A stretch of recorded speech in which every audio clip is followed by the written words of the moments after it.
और यहाँ तो भांति भांति का पाप कर्म लोग करते हैं।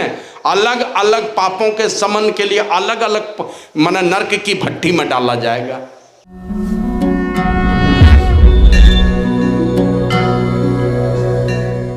सर्वत्र विराजमान परमात्म स्वरूप विश्व वंदनीय 20वीं सदी के महान संत प्रातः स्मरणीय अनंत श्री विभूषित परम पूज्यपाद आराध्य देव मोक्षदाता सद्गुरु महर्षि में ही परमहंस जी महाराज के त्रैलोक पावन युगल चरण कमलों में अनंत अनंत बार नमन निवेदित करता हूँ।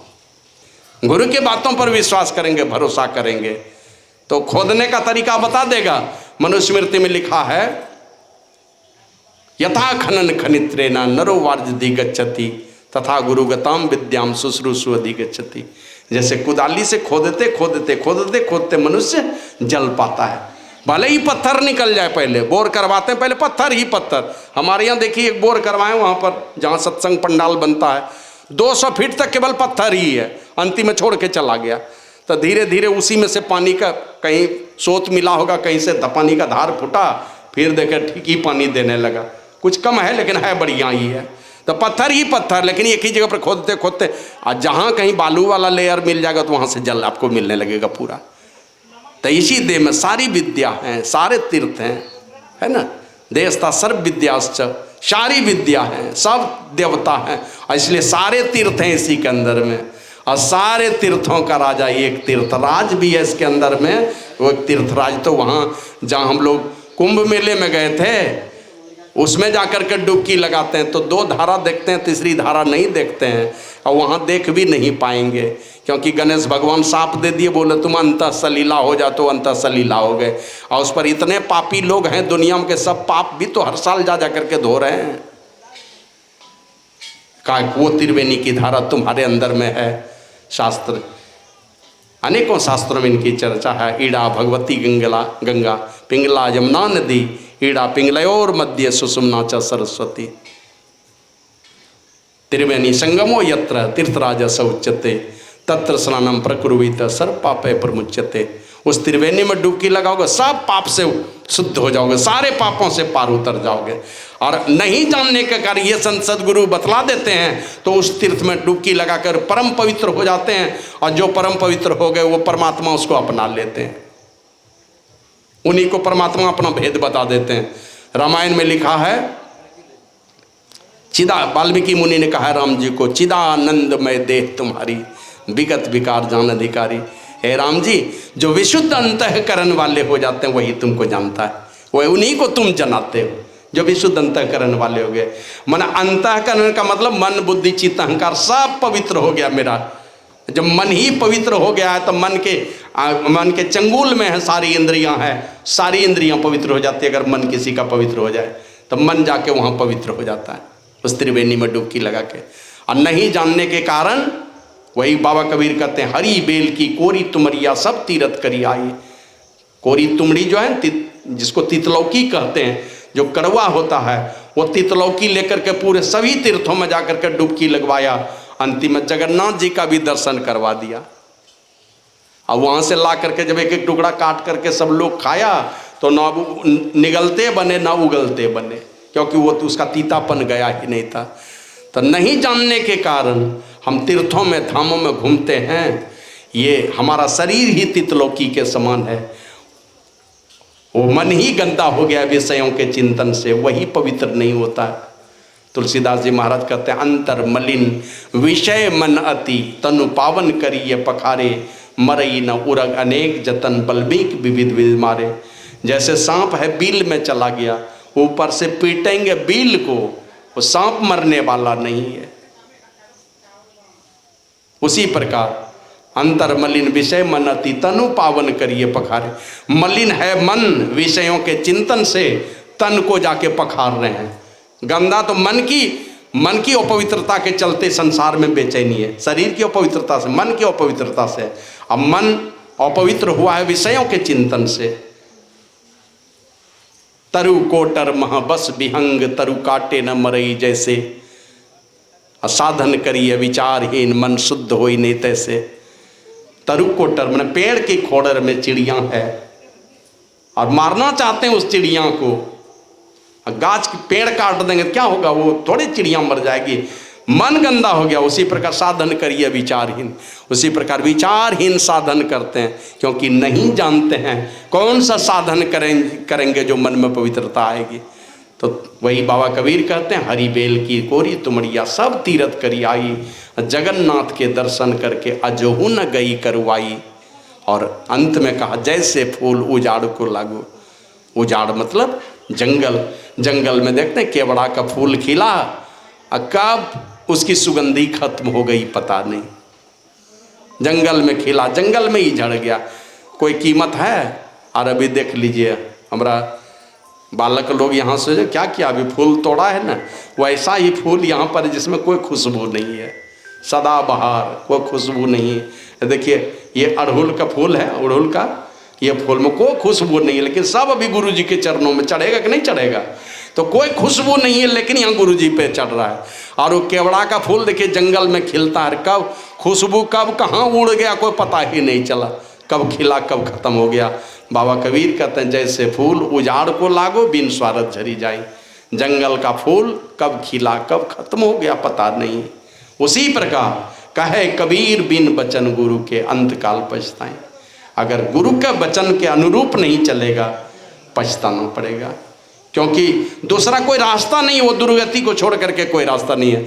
सूरदास जी महाराज कहते नर बपू धर जो जन नहीं गुरु के, मनुष्य का शरीर धर करके गुरु का नहीं बनाया अपने आप को। इधर दुनिया में बड़े बड़े लोगों का हम अपना बना करके हैं कि हमको प्रधानमंत्री से दोस्ती है, हमको राष्ट्रपति से दोस्ती है, इंजीनियर डॉक्टर, कोई तीन बेटा डॉक्टर है, 5 बेटी IAS अफसर है, क्या हो जाएगा, गुरु से लगन नहीं है। सूरदास जी महाराज रिजल्ट दिए हैं, कहा नर बपू धर जो जन नहीं गुरु के, मनुष्य का शरीर धर करके गुरु का नहीं बनाया अपने आप को, महापुरुषों का नहीं बनाया, तो जम के मार्ग जई हैं, वो जम के मार्ग में चला जाएगा। और जम के मार्ग में एक बार चला गया तो वो चला गया, फिर मिलेगा कब का 99 लाख चाहिए, 83,99,999 जन्म लेना पड़ेगा। माने एक बरस भी अगर जन्म लेगा तो ये माने 83,99,999 बरस लगेगा फिर मनुष्य शरीर में आने में, वहाँ से दुर्गति शुरू हो जाएगी। हजारों हजार जन्म तक, वहाँ तक 83 लाख की बात तो छोड़ दिया, हजारों हजार वर्षों तक नरक की यातनाएं, 1-2 नरक नहीं, 84 लाख प्रकार के नरक की चर्चा है। और यहाँ तो भांति भांति का पाप कर्म लोग करते हैं, अलग अलग पापों के समन के लिए अलग अलग माने नरक की भट्टी में डाला जाएगा। करोड़ों हजारों के लाखों की बात छोड़िए, करोड़ों वर्षों तक दुख भोगता रहता है। इसलिए चेतावनी सूरदास जी महाराज दिए कि नर बपू धर जो जन नहीं गुरु के, जम के मार्ग जई हैं, वो जम के मार्ग में चला जाएगा। और सूरदास भगवंत भजन बिनु वृथा सो जन्म गमई है, परमात्मा के भजन के बिना हो जाएगा, व्यर्थ ही जन्म गमा करके इस संसार से चला जाएगा। तो गुरु जब कृपा करते हैं, संसार में भटकते हुए जीवों को चेतावनी दे करके गुरु निज भेद बतलावें, सूरत को राह दर्शावें, जीवात्मा को राह दिखाने का काम संत सदगुरु करते हैं। इसलिए और जीव ही ताप ही आवे, वो जीव को स्वयं, जीव के उद्धार के लिए परमात्मा स्वयं ही संसार में आते हैं। तो इसीलिए अलग अलग महापुरुषों ने गुरु का बड़ा ही गुणगान किया है। अलग अभी सुने बाबा नानक देव जी महाराज की वाणी में कहते हैं गुरु की मूर्ति हृदय बसाई, बहुत चीज़ बसा के रखे हैं हृदय में, ये बेटा है, ये बेटी है, ये माँ है, ये बाप है, सास है, ससुर है, रिश्ते नाते बहुत बसे हुए हैं, पूरा परिवार चलाता है। एक आदमी ऐसा है ना, 100 आदमी का परिवार चलाता है, एक भी रिश्ता नाता टूटने नहीं देता, सबको चलाता है। और अपने परिवार के अलावे भी बहुत लोगों का भला करता है, दुख तकलीफ में साथ देता है। अभी देखते हैं बहुत सारा उपकार का काम हो रहा है। एक आदमी को सुनते हैं, गुजरात में एक आदमी का एक दिन पढ़ रहे थे, मैंने कई 100 लड़की का शादी अब तक में करा चुका है, जैसे अपने बेटी का ब्याह करता है उस तरह से करता है, अपना पैसा से करता है। अभी एक लड़की के विषय में कल सुन रहे थे, शायद मुंबई की है कि कहाँ की, मैंने 300-400 करोड़ रुपया खाली दूसरे बच्चे का क्या कहते हैं परीक्षा का फीस वो भर चुकी है। सब है उत्तम काम, दिल में बहुतों को बसा करके रखे हैं, लेकिन किनको नहीं बसाए। गुरु प्रभु को नहीं बसाया, महापुरुषों को अपने हृदय में जगह नहीं दिया। औरों को बसा करके रखे हैं, लेकिन ये सारे रिश्ते नाते सबको बसा के रखे हैं, गुरु को बसा करके नहीं रखे अपने हृदय में। ये कहाँ ले जाएगा? गुरु महाराज लिखते हैं, यह दुनिया दिनचारी बसेरा, यहाँ न मेरा तेरा रे। अब मेरा तेरा दो जम के हाथ हैं, ये पकड़ी पकड़ी जिन घेरा रे। ये जम का हाथ है, जिसको पकड़ करके आप अपना भला चाह रहे हैं, ये जम का हाथ है। आप जम के पास ही पहुंचाने वाला है, वो कहीं दूसरे जगह ले जाने का उसको सामर्थ्य नहीं है। तो कहते हैं, यह दुनिया बंदी गिरी जम के, जीव बंदी रहे घेरा रे। सदगुरु गुरु बिन ना कोई कभू जो तोड़े जम घेरा रे। सदगुरु के बिना इस जम के घेरे को तोड़ने का सामर्थ्य किन्हीं में नहीं है। और हमने एक दिन बताया था, इसीलिए ये एक काम है ना, एक विधान तोड़ता है ये साधु महात्मा लोग, ये संत लोग, महापुरुष लोग एक विधान, एक कानून तोड़ देता है। किनका? जमराज का। जानता है हमारा राजपाट चल रहा है, किसी को भी बांध करके लेकर के चले जाते हैं, लेकिन जब आए संत महापुरुष, वो जम का फंदा काटने का सामर्थ्य नहीं को है, कोई देवी देवता को है नहीं। इसलिए जमराज की लड़ाई देवता से नहीं है, लड़ाई जब भी है तो संतों से है, महापुरुषों से है।